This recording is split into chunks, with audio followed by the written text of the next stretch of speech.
this is Leo Taylor. I'm at Phoenix Comicon 2014 here at the Phoenix Convention Center in Phoenix, Arizona, and I'm joined by John Eaves, who is the creator of the Enterprise B and Enterprise E. Nice.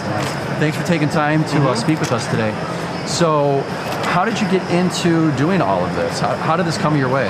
I'm actually a Phoenix native, and I worked in the grocery store Bayless, A.J. Bayless, if you go back in time. And I was a Wallace and Ladmo fan and all that stuff.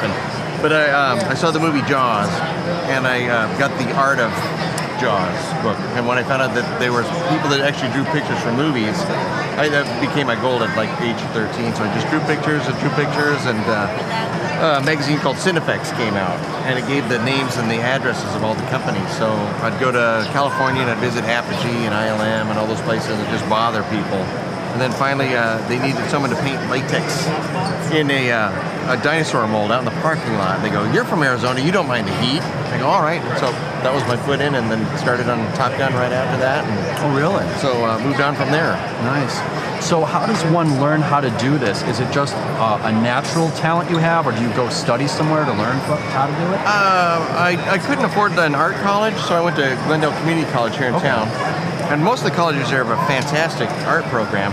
And I would take movie books, like the Book of Ron Cobb and Sid Mead, and I'd just sit and study their work and draw them. And now with the DVD world, you can look at the behind-the-scenes stuff and get a pretty good education. So it's more what you want to do as opposed to what you know.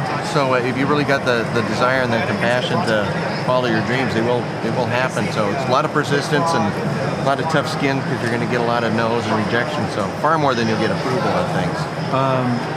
What would you recommend to someone that is interested in getting into this? Are there pitfalls they can avoid? Right now, I'm the last of the pencil artists, so I'm the only guy that still does pencil sketches and color and Photoshop. So everything that is needed today is a 3D world. So if you learn a 3D modeling program, say you want to do ships and stuff, you want to learn like Rhino or Moto. You do characters, you want to learn like ZBrush and some of the organic stuff. And just learn a 3D program and learn it well. Don't learn too much stuff, but learn one thing and learn it really, really well. And if you're doing, if you want to do like interiors and sets and stuff, you're going to do the same thing, Rhino or Moto or CAD, and off you go. So definitely learn 3D. Nice. What's the most important lesson that you've learned in the process of doing your craft and actually having it be a business? Always being easy to work with, I think, is a very big deal. I know there's a lot of people that are hard to work with and they don't like to change their designs and stuff. And I consider every day kind of a blessing that I'm working, and you get paid the same amount to erase as you do to draw. So as long as you don't attach yourself too much to your work, and you know you're drawing things for somebody else, and having that kind of flexibility, I think is one of the key things that keeps bosses hiring you back. So if they like working with you, you always get to come back. In doing this work, did you get to meet Gene Roddenberry at all while he was still alive?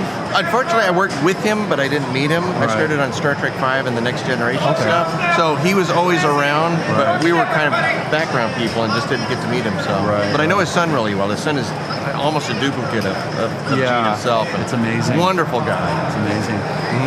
And the documentary he put out, Trek Nation, really great.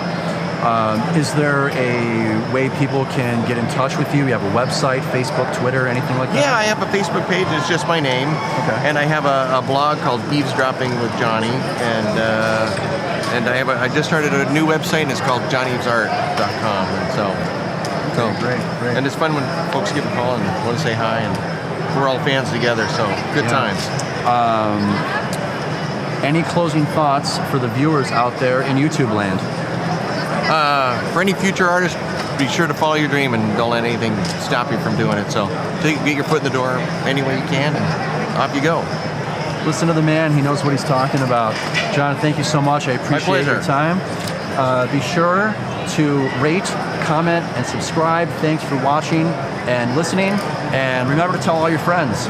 And go check out his stuff. It's really good. Thank you very much. Thank you much, sir. Take care. You too. Well, thank you guys very much. Well, thank you very much. I was telling the nice to meet you. I was telling the other comic artists, I'd like to get